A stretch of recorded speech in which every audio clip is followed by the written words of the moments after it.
Le Seigneur soit avec vous. Et avec votre esprit. Lecture de l'Évangile de Jésus-Christ selon saint Luc. Gloire à toi, Seigneur. En ce temps-là, Jésus déclarait à ses disciples, « Je vous le dis à vous qui m'écoutez, aimez vos ennemis, faites du bien à ceux qui vous haïssent, souhaitez du bien à ceux qui vous maudissent, priez pour ceux qui vous calomnient. À celui qui te frappe sur une joue, présente l'autre joue. À celui qui te prend ton manteau, ne refuse pas ta tunique. Donne à quiconque te demande, et à qui prend ton bien, ne le réclame pas. Ce que vous voulez que les autres fassent pour vous, faites-le aussi pour eux. Si vous aimez ceux qui vous aiment, quelle reconnaissance méritez-vous? Même les pécheurs aiment ceux qui les aiment. Si vous faites du bien à ceux qui vous en font, quelle reconnaissance méritez-vous? Même les pécheurs en font autant. Si vous prêtez à ceux dont vous espérez recevoir en retour, quelle reconnaissance méritez-vous?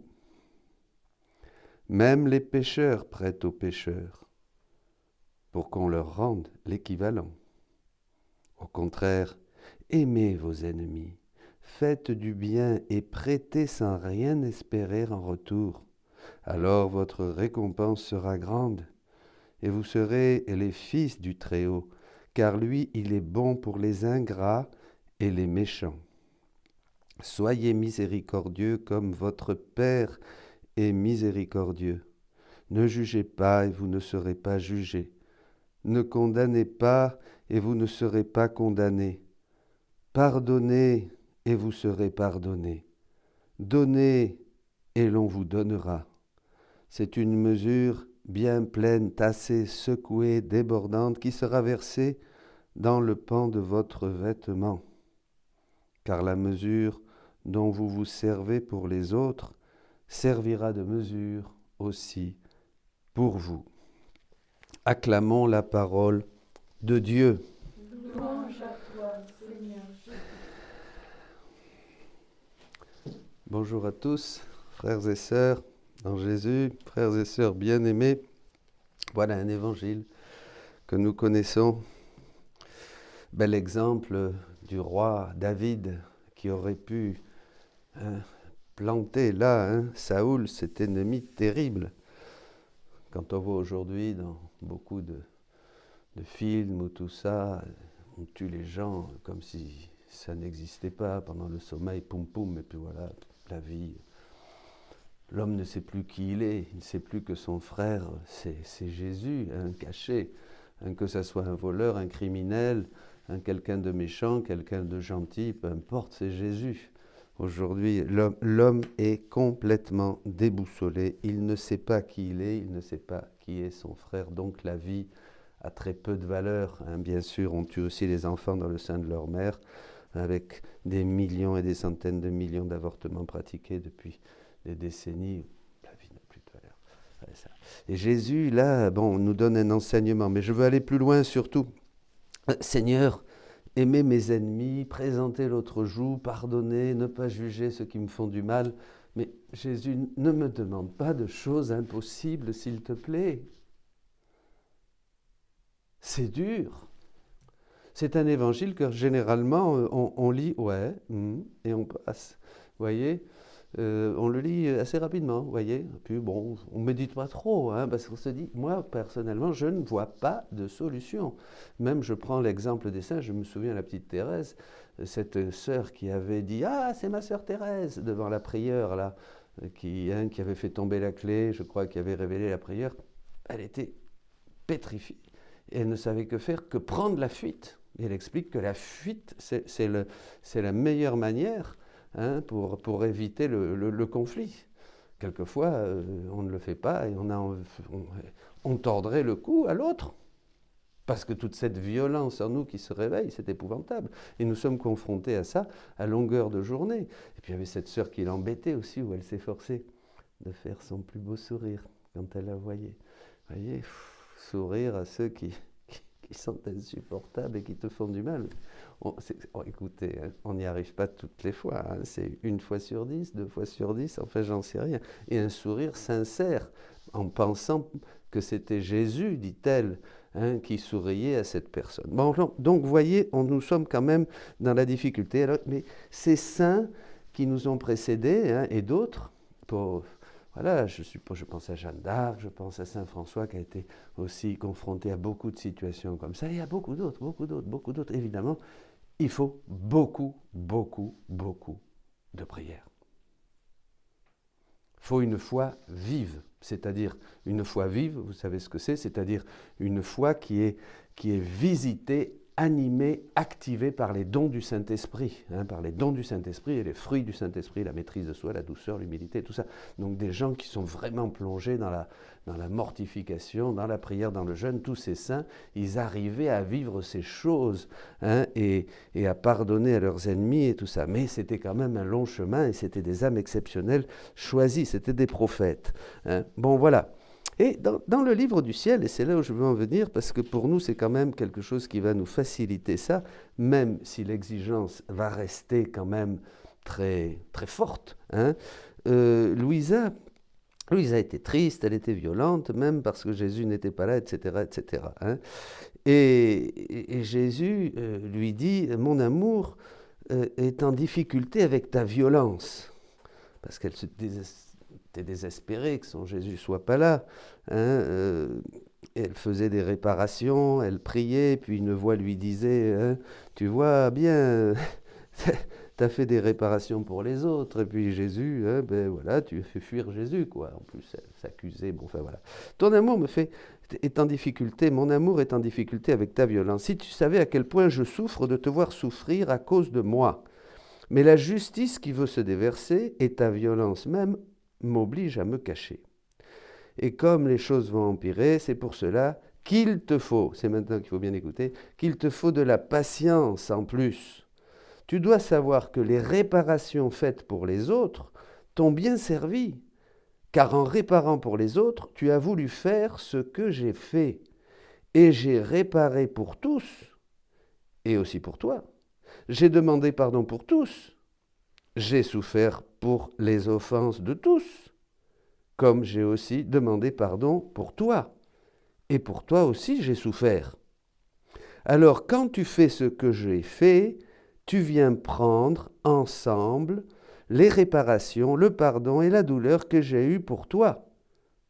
Et qu'est-ce qui pourrait être plus utile pour toi? Mes réparations, mon pardon, ma douleur ou la tienne? De plus, je me laisse... Vous voyez, là, c'est très intéressant parce que, en fait, on va faire ce que Jésus nous a conseillé de faire. J'entre en Jésus. Quelqu'un me fait du mal, quelqu'un me fait souffrir. Au lieu de réagir, hein, et de faire le mal que je ne voudrais pas faire, comme dit l'apôtre, parce que le péché est inscrit dans ma chair, je vais entrer dans Jésus, comme Jésus nous l'explique au livre 11, je vais me cacher en lui, je vais me mettre sous un de ses attributs, hein, la douceur, le pardon, la miséricorde, et je vais agir comme Jésus. Double gain. Non seulement je ne vais pas pécher, mais en plus, je vais faire comme Jésus, réparer comme Jésus, aimer comme Jésus, pardonner comme Jésus, être miséricordieux comme Jésus. Je vais donner la possibilité à Jésus de le faire en moi et avec moi. Vous voyez, ça, c'est la vie dans la divine volonté qui touche notre manière de prier. Oh, j'aurais pu demander au Seigneur, donne-moi la grâce, donne-moi la grâce, donne-moi la grâce de ne pas mettre une baffe, un coup de poing à ce frère qui m'énerve et qui est insupportable. Seigneur, vite, lis mes mains ou vite, je m'en vais. Vous voyez? Eh bien non, là je vais en profiter. Je vais rentrer en Jésus et je vais réparer. Parce qu'en plus, le mal qu'il me fait à moi, c'est à Jésus qui fait du mal. Donc je vais réparer le mal qu'il fait à Jésus en me faisant du mal, voyez? Et je vais demander pardon pour lui et pour tous les autres, et en son nom. Voyez? Donc en fait, ces épreuves, ces disputes, ces contradictions, ces conflits, ces persécutions dans la divine volonté sont une grande grâce. C'est que nous, on n'a rien compris, on pense à l'envers. On pense à l'envers, on pense selon la chair. Et ce qui est né de la chair reste de la chair, et la chair ne sert à rien. La seule chose que Jésus est venu nous dire sur terre, c'est prends ta croix et suis-moi si tu veux aller vers le royaume de Dieu. Voyez, prends ta croix. Parce qu'il sait bien que ces croix va faire mourir mon ego, va détruire mon ego, et que je vais être libre pour vraiment accueillir, me disposer pour accueillir le mode divin d'agir dans toute chose. Tout est grâce, tout est vraiment grâce. Hein? De plus, je ne me laisse jamais vaincre par l'amour. Et quand je vois que l'âme, pour mon amour, est tout attentive à me réparer, à m'aimer, à demander pardon pour les pécheurs, moi, pour me mettre à égalité d'une manière spéciale, je demande pardon pour elle, je fais réparation et j'aime de sa part et j'embellis son âme avec mon amour, avec mes réparations et mon pardon. Alors continue à faire réparation et ne crée pas de contraste entre moi et toi. Vous ferez les œuvres que je fais et vous en ferez de plus grandes encore. Voilà le chemin. Hein, quand nous sommes confrontés à toutes ces choses. Et c'est la seule manière de devenir miséricordieux, de devenir amour et d'aimer les autres comme Jésus les aime. C'est dans la divine volonté, c'est en revêtant Jésus, c'est en prenant entre en moi, prends tout ce que tu veux, me trouveras moi et toutes les créatures. Et là, on fait réparation, on pardonne, on aime au nom de tous, pour tous, et nous-mêmes nous en bénéficions bien sûr. Alors, les hommes qui font ça, cette génération, eh bien, ils seront du ciel. Comme le Christ est du ciel, ainsi les hommes seront du ciel, dit saint Paul, et c'est une grande prophétie, c'est extraordinaire. Comme le Christ est du ciel, ainsi les hommes seront du ciel. Vous voyez, et Jésus dit bien à Louisa que sa volonté nous cherche. Hein, il dit ça dans le livre 16 au 23 juillet, sa volonté nous cherche pour nous donner la vie du ciel anticipée. Et c'est là où il y a une belle conclusion, mes amis. Ce don de la divine volonté est vraiment extraordinaire. C'est la vie du ciel anticipée. Jésus, à travers le livre du ciel, nous donne la réponse à tous les maux de la société, à tous les problèmes que peut traverser l'Église, à tout ce que peut souffrir l'homme. Il nous donne la seule réponse du ciel. La réponse du ciel, c'est la révélation du ciel, c'est la révélation de Jésus, et c'est la révélation que nous sommes du ciel. Nous commençons à le voir tel qu'il est parce que nous lui ressemblons. Voyez, nous sommes du ciel. Jésus dit, je veux vous donner, ma divine volonté qui vient régner au milieu de vous, veut vous donner le ciel anticipé. C'est-à-dire pas le ciel après. Le ciel, on a une idée du ciel qui est très moyenâgeuse, ou je ne sais pas, même au Moyen-Âge, qui est très archaïque, très vieille, très démodée. Le ciel, c'est tout simplement ici, commencer petit à petit à faire des petits pas en faisant nôtre tout ce que Jésus, notre Saint Rédempteur, divin Rédempteur, nous a donné, tous ses fruits, et maintenant en accueillant ce qu'il nous dit, en découvrant ses trésors, ses merveilles, ses connaissances, commencer à vivre la vie du ciel. Nous n'aurons pas plus au ciel. Nous n'aurons pas plus au ciel que ce que nous avons ici. Nous aurons la vision, la possession. Enfin, la possession, non, nous serons comme les saints. Mais déjà ici, nous pouvons grandir. Nous pouvons vraiment, sur cette terre, faire les choses que nous ferons au ciel. Et c'est le Notre Père, que ta volonté soit faite sur la terre comme au ciel. En Jésus, dans la divine volonté, nous faisons la volonté de Dieu sur la terre comme nous la ferons au ciel. Voilà, nous aimons comme Dieu aime. Eh bien, mes amis, demandons, continuons, persévérons, parce que le grand cadeau est au milieu de nous.